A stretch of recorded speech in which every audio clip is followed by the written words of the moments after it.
মাধৱ বহুত চিন্তাত আছিল। সি বুজিব পৰা নাছিল যে সি এই পৰিস্থিতি কেনেকৈ চম্ভালিব। সি মাকক বহুত ভাল পাইছিল, কিন্তু তাৰ পত্নী আৰু পুতেকে তাৰ মাকৰ পৰা আঁতৰি আছিল।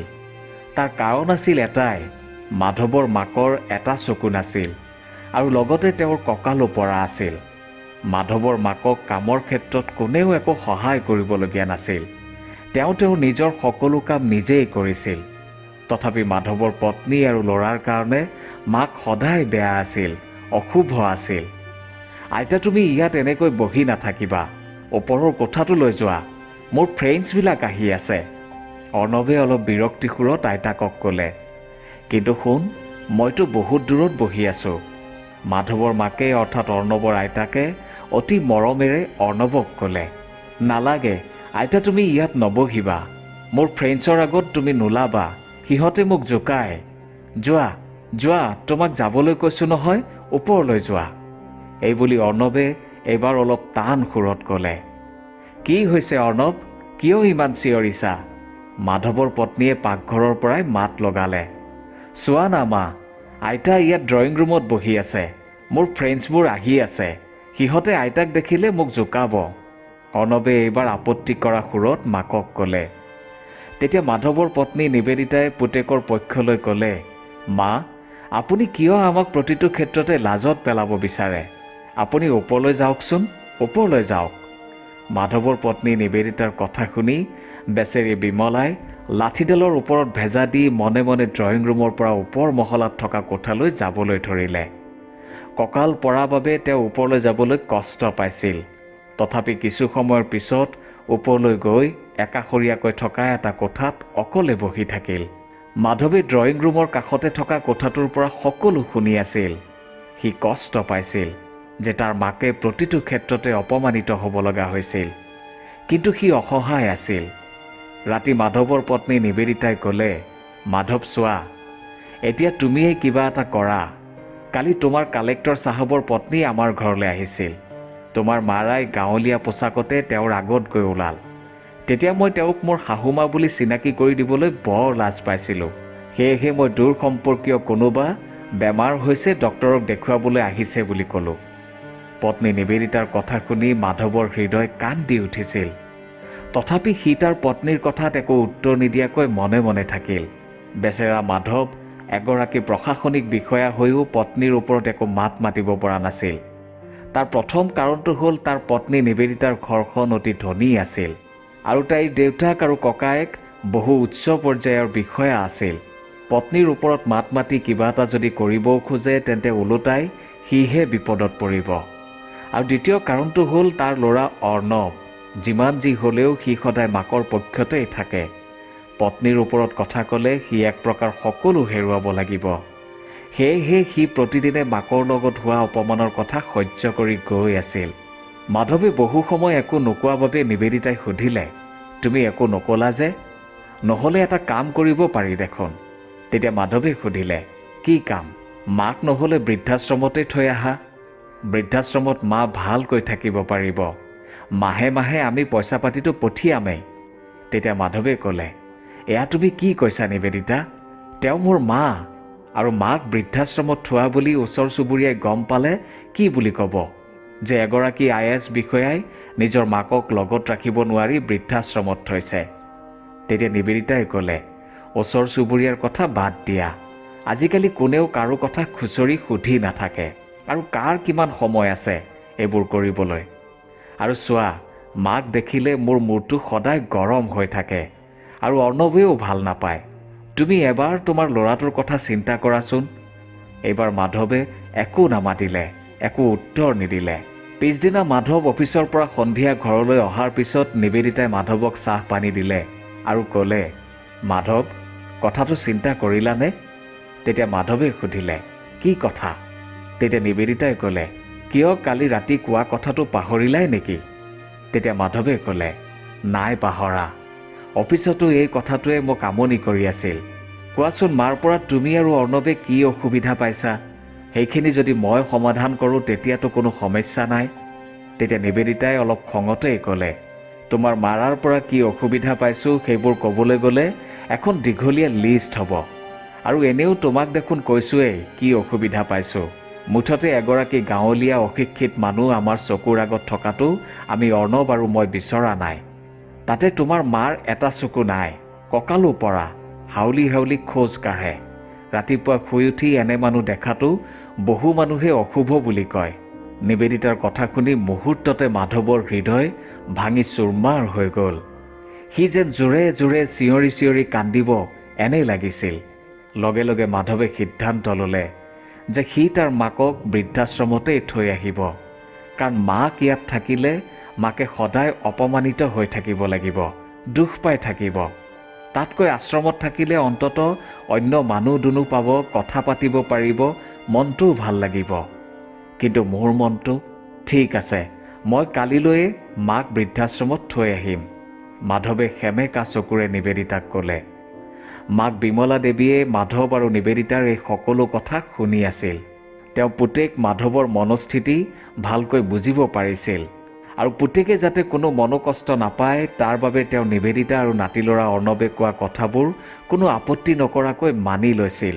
মাধৱে সদায় এই কথাবোৰ লৈ উদাস হৈ আছিল। এফালে সমাজৰ স্তৰৰ লগত নিজকে খাপ খুৱাই চলাৰ প্ৰতিবদ্ধতা, আনফালে তাৰ মা। কিছু সময় পিছত বিমলা দেৱী নিজৰ কোঠাটোলৈ গ'ল। তাত বিচনাতে বহি টেবুলত থকা তেওঁৰ স্বামী হৰিনাথ আৰু তেওঁৰ নিজৰ ফটোখন বহু সময় লাগি চাই থাকিল। তেওঁৰ মনলৈ সেই সময়ত বহু কথাই আহিছিল। মইহে আগতে যোৱাৰ কথা আছিল, আপুনিহে মোতকৈ আগতে গ'ল, মোকো লৈ যাওক। আপুনি যে ইমান সোনকালে গুচি যাব মই ভবাই নাছিলোঁ। আমাৰ সোণটো ডাঙৰ হ'ল, সি আপোনাৰ সপোন পূৰণ কৰিলে। আপুনি যে কৈছিল যে আমাৰ মাধৱ যাতে এজন উচ্চপদস্থ বিষয়া হয়, সি হৈছে, বুজিছে? সি এতিয়া এজন প্ৰশাসনিক বিষয়া, বহুত ডাঙৰ মানুহ সি। মই তাৰ লগত এটা ডাঙৰ ঘৰত থাকোঁ, বহু বছৰ হ'ল। আপুনি ভালে আছে নহয়? আজি আপোনালৈ বৰ মনত পৰিছে মোৰ। বিমলা দেৱীয়ে মনতে এনেদৰে কথা পাতি থাকোঁতে মাধৱ কোঠাটোলৈ সোমাই আহিল। মা, কি কৰি আছা? তেতিয়া মাকে ক'লে, নাই, এনেই বহি আছোঁ। তেতিয়া মাধৱে ক'লে, মা, মই কথা এটা চিন্তা কৰিছোঁ। কালিলৈ তোমাক বৃদ্ধাশ্ৰমত থৈ আহিম বুলি ভাবিছোঁ। কথাটো কওঁতে মাধৱৰ হৃদয়ত এক আৱেগৰ জোকাৰণি উঠিছিল। তেতিয়া মাক বিমলাই ক'লে, হ'ব শুন, ময়ো বহুদিনৰ পৰা সেই কথাটোকে চিন্তা কৰি আছিলোঁ। মই তোৰ মনৰ অৱস্থা বুজি পাইছোঁ শুন, কিন্তু মই অন্য কথা এটাহে চিন্তা কৰিছোঁ। বহুদিন হ'ল গাঁৱলৈ যোৱাই নাই, মোক গাঁৱতে থৈ আহ। তেতিয়া মাধৱে ক'লে, কিন্তু মা, গাঁৱত তুমি কেনেকৈ থাকিবা? তাততো আমাৰ এতিয়া কোনো নাই, তোমাৰ চোৱা চিতা কোনে কৰিব? তেতিয়া মাকে ক'লে, চাবিচোন, মই তাত থকাৰ লগে লগে কিমান মানুহ দৌৰি আহিব, আৰু গাঁৱৰ মানুহখিনিতো আছেই, লগতে তোৰ মামাৰাও তাতেই থাকে, সেয়েহে মোৰ একো অসুবিধা নহ'ব শুন। তেতিয়া মাধৱে ক'লে, নহয় মা, তুমি গাঁৱলৈ নিশ্চয় যাবা, কিন্তু তাত তুমি থাকিব নোৱাৰিবা। কিবা এটা বিপদ আপদ হ'লে মানুহখিনিতো দৌৰি আহিব নোৱাৰে। মাধৱ আৰু মাধৱৰ মাকৰ কথাখিনি নিবেদিতায়ো শুনি আছিল। নিবেদিতাই মাধৱৰ সুৰত সুৰ মিলাই ক'লে, মা, এওঁ ঠিকেই কৈছে। আপুনি গাঁৱত থকাতকৈ বৃদ্ধাশ্ৰমত থকাটোহে ভাল হ'ব। কাৰণ তাত আপুনি মানুহ দুনুহ লগ পাব, আপোনাৰ মনটোও ভাল লাগিব, বিপদে আপদে আপোনাক চোৱা চিতা কৰা মানুহো তাত থাকিব, আৰু আমিও গৈয়েই থাকিম। কিন্তু গাঁৱত থাকিলে আমিনো কেনেকৈ গৈ থাকিব পাৰিম? আশ্ৰমখন আমাৰ ইয়াৰ পৰা বেছি দূৰতো নহয়। আশ্ৰমত থাকিলে আপুনি আমাৰ লগতে থকাৰ নিচিনাই হ'ব। তেতিয়া মাধৱৰ মাক বিমলাই এটা দীঘলীয়া উশাহ লৈ ক'লে, বোৱাৰীয়ে ঠিকেই কৈছে শুন। পিছদিনা বিমলা ৰাতিপুৱাতে উঠিলে, গা পা ধুই গোসাঁইৰ ওচৰত চাকি ধূপ জ্বলালে, নিজৰ বেগটোত কাপোৰ কানি ভৰালে। টেবুলত থকা তেওঁ আৰু তেওঁৰ স্বামী হৰিনাথৰ ফটোখন ভালকৈ মচি এখন কাপোৰেৰে মেৰিয়াই ল'লে, যাতে বেগটোত ভৰাওঁতে আন বস্তুৰ লগত হেঁচা লাগি ফটোখনৰ ফ্ৰেমটো ভাঙি নাযায়। 9 মান বজাত মাধৱো খাই বৈ সাজু হ'ল। নিবেদিতাই আনন্দ মনে শাহুমাকক খাবলৈ দিলে। আজিয়েই খাই লওক তেওঁ ভালকৈ, আজিৰ পৰাতো আৰু মই তেওঁৰ আলপৈচান ধৰিব নালাগে। মা, আপোনাক দৈ অকণেৰে ভাত অলপ দিম নেকি? মই আপোনালৈ ভাল গাখীৰৰ দৈ বনাই থৈছিলোঁ, দিয়া, কিন্তু একেবাৰে অলপকৈ দিবা, ৰাতিপুৱাই বেছিকৈ খাবলৈ মন নাযায়। নাই মা, ভালকৈ খাই যাওক, কাৰণ তাত গৈয়ে আপুনি খাবলৈ নাপাবও পাৰে। এই বুলি নিবেদিতাই দৈৰ সৈতে ভাত অলপ আনি বিমলা দেৱীক দিলে। খোৱা বোৱা শেষ কৰি 10 মান বজাত মাধৱে মাকক লৈ গাড়ীত বহিল। নিবেদিতাই মাকৰ বেগটো আনি গাড়ীত উঠাই দিলে। বিমলাই নাতি ল'ৰা অৰ্ণৱক ক'লে, মোৰ সোণটো, তুমি ভালকৈ পঢ়া শুনা কৰিবা দেই। তুমি ভাল মানুহ হ'ব লাগিব। হ'ব আইতা, এক বিৰক্তি সুৰত অৰ্ণৱে ক'লে। বৃদ্ধাশ্ৰমলৈ বুলি যাত্ৰা আৰম্ভ হ'ল। প্ৰায় 1.5 ঘণ্টামান পিছত মাধৱে মাকক লৈ বৃদ্ধাশ্ৰম পালেগৈ। ৰিচিপশ্যনত ছোৱালী এজনীয়ে সকলো কথা সোধা পোছা কৰিলে। মাধৱেও যি নিয়ম নীতি কাগজ পাতিত লিখা মিলা কৰিব লগা আছিল কৰিলে। ৰিচিপশ্যনিষ্টজনীয়ে এজন ল'ৰাক মাতি বিমলা দেৱীৰ কোঠাটো দেখুৱাই দিয়াৰ কথা ক'লে। ল'ৰাজনে বিমলা দেৱীৰ লগতে মাধৱকো কোঠাটোলৈ লৈ গ'ল। মাধৱে বৃদ্ধাশ্ৰমত মাকৰ কোঠাটো সুন্দৰকৈ সজাই পৰাই দিলে। টেবুলত মাক দেউতাক একেলগে থকা ফটোখন ৰাখিলে। শুন, বোৱাৰী আৰু নাতি ল'ৰা অৰ্ণৱৰ খেয়াল ৰাখিবি। অৰ্ণৱ যাতে এজন ভাল মানুহ হয় তাতহে গুৰুত্ব দিবি। আৰু সময় পালে তই আহিবি। আহিব নালাগে, নহ'লে ফোন কৰিয়েই খবৰ ল'বি, কাৰণ তোৰ কষ্ট হ'ব পাৰে। মাকৰ কথা শুনি মাধৱে উচুপি উচুপি কান্দিবলৈ ধৰিলে। তেতিয়া মাক বিমলা দেৱীয়ে তাক সাৱটি ধৰি ক'লে, নাকান্দিবি শুন। চা, তহঁত সুখত থাকিলেহে মোৰ সুখ। বোৱাৰীৰ মনত অশান্তি নিদিবি। যা, তয়ো সোনকালে উভতি যাগৈ, নহ'লে ঘৰ পাওঁতে দেৰি হৈ যাব। মাধৱে মাকক একোৱেই ক'ব নোৱাৰিলে। তাৰ হৃদয় শোকে খুন্দা মাৰি ধৰিলে। উচুপি উচুপি মাকৰ পৰা বিদায় লৈ সি ৰিচিপশ্যনলৈ গ'ল আৰু ৰিচিপশ্যনিষ্টজনীক ক'লে, এটা কাম কৰিব, মই যে এজন IAS অফিচাৰ সেই কথা যাতে আপোনালোকৰ ইয়াত কোনেও গম নাপায়, সেই কথাটো মন কৰিব। ৰিচিপশ্যনিষ্টজনীয়ে ক'লে, ছাৰ, আপুনি চিন্তাই নকৰিব। আৰু আমাৰ ইয়াত কোন IAS অফিচাৰ কোন কি সেইবোৰলৈ আমাৰ মতলব নাই। মাত্ৰ আপুনি মাহে মাহে ফিজ দি থাকিব। আপোনাৰ মায়ে একো অসুবিধা নোপোৱাকৈ আমি ৰাখিম। মাকক বৃদ্ধাশ্ৰমত থৈ ঘৰলৈ উভতাৰ সময়ত মাধৱৰ মনলৈ বহু চিন্তা আহিছিল। মই এয়া কি কৰিলোঁ? ভাল কৰিলোঁ নে ভুল কৰিলোঁ? মাৰ লগত মই এয়া চাগে ঘোৰ অন্যায় কৰিলোঁ। এনেদৰে ভাবি ভাবি মাধৱ উদাস মনে ঘৰত উপস্থিত হ'ল। পত্নী নিবেদিতাই তাক সুধিলে, গাড়ীত যাওঁতে মাৰ একো দিগদাৰী হোৱা নাইতো? তেতিয়া মাধৱে ক'লে, মা তাত বহুত সুখত আছে। মাৰ একো সমস্যা হোৱা নাই। সেয়া মই কৈছিলোঁনে, মা তাত থাকি ভালহে পাব, একো অসুবিধা নাপায়। নিবেদিতাৰ কথাত মাধৱে একো উত্তৰ নিদিলে আৰু নিজৰ কোঠাটোলৈ গ'ল। মাকক বৃদ্ধাশ্ৰমত এৰি অহাত তাৰ মনটো একেবাৰে অশান্ত হৈ আছিল আৰু লগতে তাৰ অসহায়তাৰ ওপৰত খং উঠিছিল। কিন্তু পত্নী, পৰিয়াল আৰু সমাজ এই সকলোৱে তাৰ মনোভাৱনাক দবাই ৰাখিছিল আৰু লাহে লাহে সি শান্তি অনুভৱ কৰিবলৈ ল'লে। কেইদিনমান পিছত তাৰ খুৰাক, যি পেছাত ডক্তৰ আৰু যি আমেৰিকাত থাকে, তেওঁ অহাৰ কথা আছিল। খুৰাক অৰ্থাৎ ডক্টৰ প্ৰদীপ আহিব বুলি ওচৰ চুবুৰীয়াৰ লগতে সকলো উৎসাহিত হৈ আছিল। আমেৰিকাৰ পৰা ডক্টৰ প্ৰদীপ আহিল। ওচৰ চুবুৰীয়া আৰু পৰিয়াল সকলোৱে লগ লাগি উৎসাহেৰে তেওঁক স্বাগতম জনালে।